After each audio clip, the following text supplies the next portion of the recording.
So the time is currently 4:17 and we're off to Dover to get a ferry to Calais, and we are going to France, well, and Spain for 3 weeks. So I'll catch you on the road, but I'll update you more on the ferry about what our trip is going to consist of. So let's go. Touch the fire.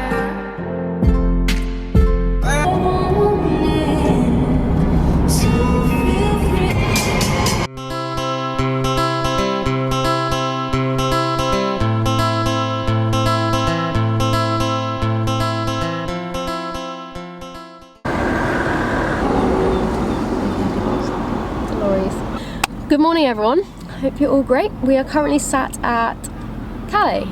No, we're not. Good morning everyone, it is currently 6:30 in the morning and we sat at Dover waiting for a ferry, and we're off to France, well, France and Spain. We are going to Fontainebleau to go climbing, and then we're going to head down.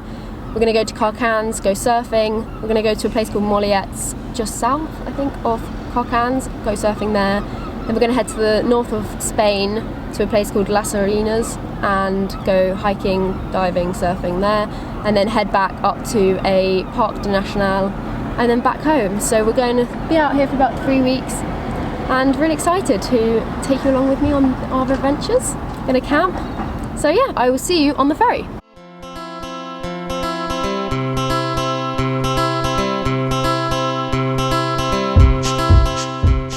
We did it, we made it.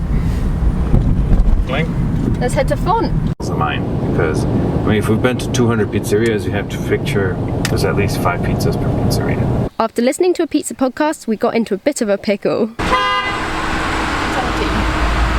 So we're at Toul and we broke it, basically. Okay, so I've got a bit of a funny story to tell you guys. We went through a toll road, a really, really long one, and it was $22.50 to pay. And I had this whole bag of change, and I was like, yes, it's the time to use it. Then realised, obviously, it would take too long to put all the change in the machine. So I just put a 20 in, and then I put a few coins. And for some reason, the coins, I don't know what, I don't know how, I don't know when, but they broke the machine. I'm not kidding. This is like a main highway through Paris, tons of cars around, and I put 1 coin in, and the whole machine just broke. And we had to press help and call someone, and they weren't picking up, and then we had to wait like 10 minutes, and everyone was holding their hands on their horn. There were cars behind. I was like whacking the machine, and we just couldn't make it work, basically. And then this guy came along, and French people were like getting out and yelling at us, and it was really stressful. And then they had to cancel our whole order, and we had to put it through a car because the coin slot was completely broken, and he had to go in and fish all the coins out, and we tried more and they were all broken. So we basically broke a main Paris highway toll road. So good start to the trip, and let's just hope it goes a bit better than that. Oh, and another thing, Zach's aircon broke and he's currently looking at it, so we don't know why that is either. Found it? No, they all look fine. Okay, well, we'll just continue with not much aircon. Oh. No, it's still not coming out. Oh, it's fine now. It's not great. That's way better already. Yeah, it's better. That's so weird. Does it just die down? I don't know. Okay, well, we think we fixed the aircon. That was a short-lived problem. Zach say Fontainebleau. Fontainebleau. After a few more hours driving and successful toll roads later, we made it to our campsite. Hey! We made it!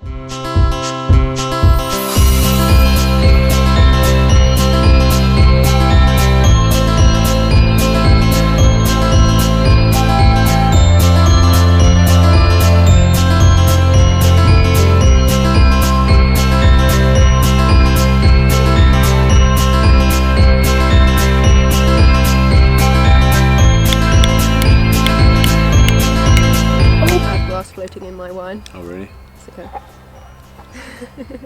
Look at that. We didn't lose too much of it. Having battled our way into the wine bottle, had a pan au chocolat for dinner, lit a cool candle, and been amazed at the biggest lettuce I'd ever seen, it was time to hit the hay. It is super early, but it is, I don't even know the time. What's the time, Zach? I don't know. It's super early, but we've played some Uno, we've played some Frisbee, and had some food. We did have a very early start today. Yeah, it was super early, and now we are going to bed. So we'll see you really early in the morning because we're going to go climbing, and I will take you along with me for our first day in climbing in Font. So, night guys.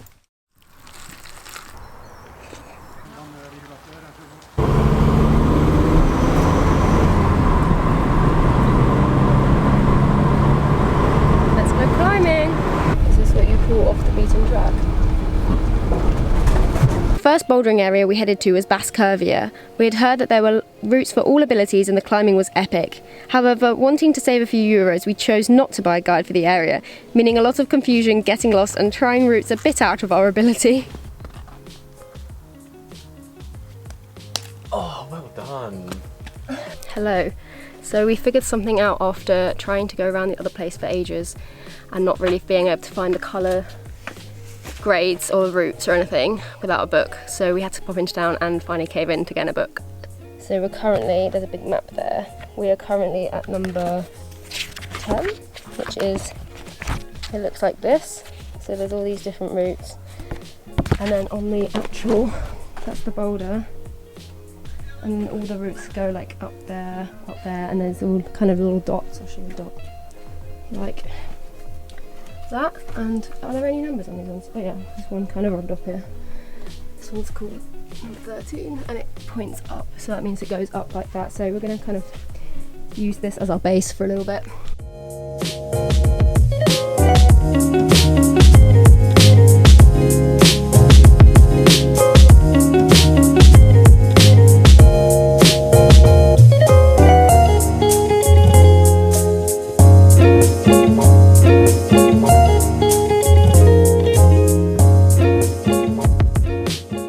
The afternoon went much smoother, and having seen a dog and admired the crazy boulders, we were in much higher spirits.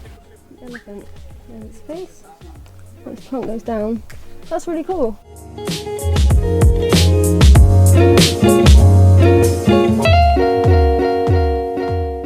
Because Fontainebleau is near the city, it is super humid, so we did do every time it's hot and jump in the nearest expanse of water. If there's ever a tip to be given, don't leave food that will melt in a hot tent. Funny that, isn't it? We got back to the tent to find all our food had spoiled and melted. Oh, and you can't forget the surfboard wax that melted all over our sleeping bags. Hey ho, you win some, you lose some. It was then time to plan the routes for the next day and set the hammock up and swing the evening away.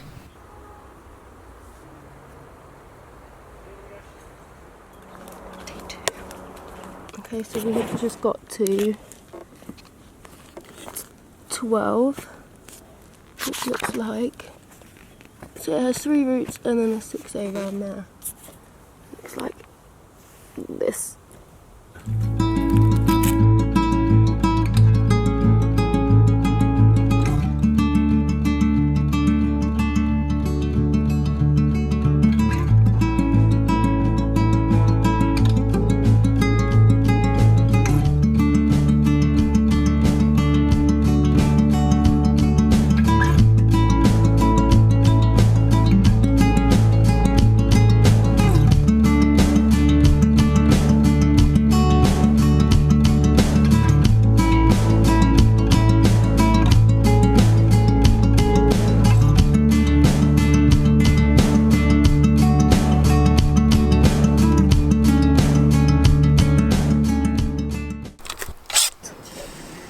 So we've been climbing for the last 2 days in Fontainebleau in France, and as kind of beginner boulderers in France, we thought we'd let you know kind of our 5 top tips that we kind of wish we'd known before coming here. I know there's lots of guides and videos online, but this is just us coming from bouldering in England to here. So we start with 1. So buy a guide.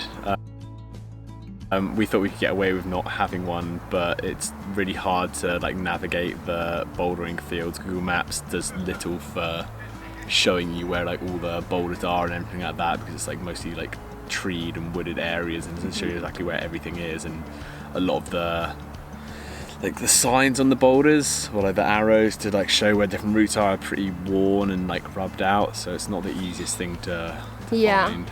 And like we thought we'd save money, and everywhere said buy a guide, and we thought we'd just save a bit of cash, and we definitely found it helped. Like you can see there's photos in our guide of all the different routes, and we really needed that basically. And this is this book, you can just find it on Amazon, but it's really quite good, so we would definitely recommend picking up our guide. The second thing is to not be discouraged by hard routes. So coming from bouldering in the UK, like the grades are so different from here.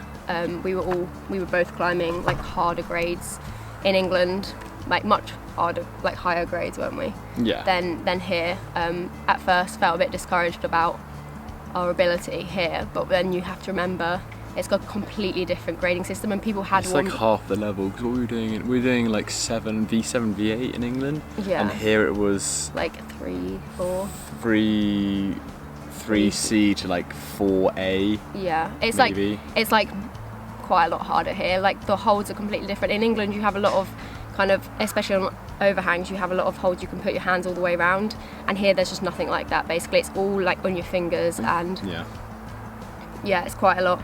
It's a bit more difficult, so just it's different to indoor climbing. Yeah, definitely. And the other thing is the rocks get really slippery where people have put their foot, and like it could be an easy route past the bottom where it's slippery, but obviously you've got to factor that in, so don't get discouraged, and we'll probably like just go down to the bottom, go down to like 2s and work your way up, because it's better to do that than hurt yourself on a harder route basically. So, and then the third one, don't climb at midday or when sun's like bearing down like right up high. Yeah. it's really horrible. Yeah, we went yesterday midday, and climbing the sun at 12 in France summer, French summer, is just not a great idea. It's like 30 degrees. Took a lot out of us. And there was no breeze, and we were in a forest, and it was humid, and you just get tired so much quicker than anywhere else. And yeah, so mornings and late afternoons are best. Definitely. This time of year. Yeah, obviously in winter I'd climb all day, but yeah. Today we climbed like 9 till 11:30, and then because spring and autumn is not so much of an issue, but in summer it's definitely an issue. On sunny days, yeah, don't climb midday. Drink water, because it's key. And the fourth one is don't eat a huge lunch. So that's quite self-explanatory, but we packed lunches, we packed big baguettes yesterday to eat at the boulders. But obviously once you kind of eat those and it's hot, a combination, you just go into a bit of a food coma and you just feel the weight when you're climbing. So what we did today is we actually climbed until 11:30, then we had like a snack, a light snack, like a bit of a sugary snack just to keep us going, and then we had a break, and then we kept climbing a bit more. So that actually worked way better. We felt we had way more energy than full of French baguette. Yeah, it was too much. It's too much. And the last one is bring a cloth to your feet. It's really sandy and dirty in the forest, I guess. The grit's not the best thing for grip. No. On your shoes. If you've got loads of sand in your feet, it's kind of hard to start off.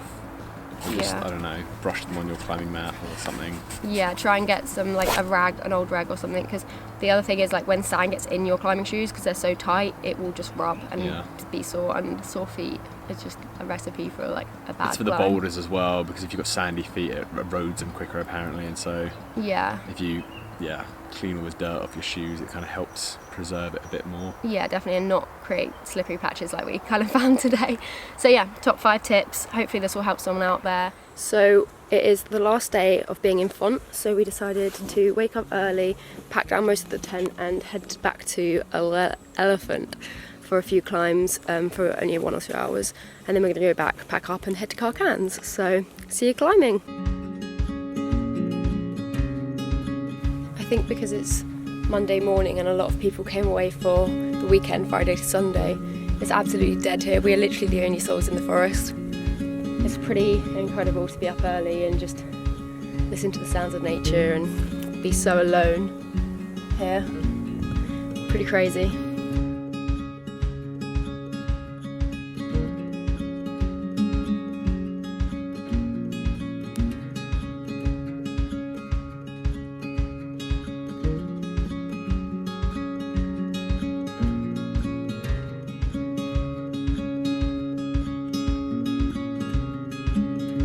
That's it guys, we hope you enjoyed. Join us next week as we head to the coast for a week of surfing in Carcans.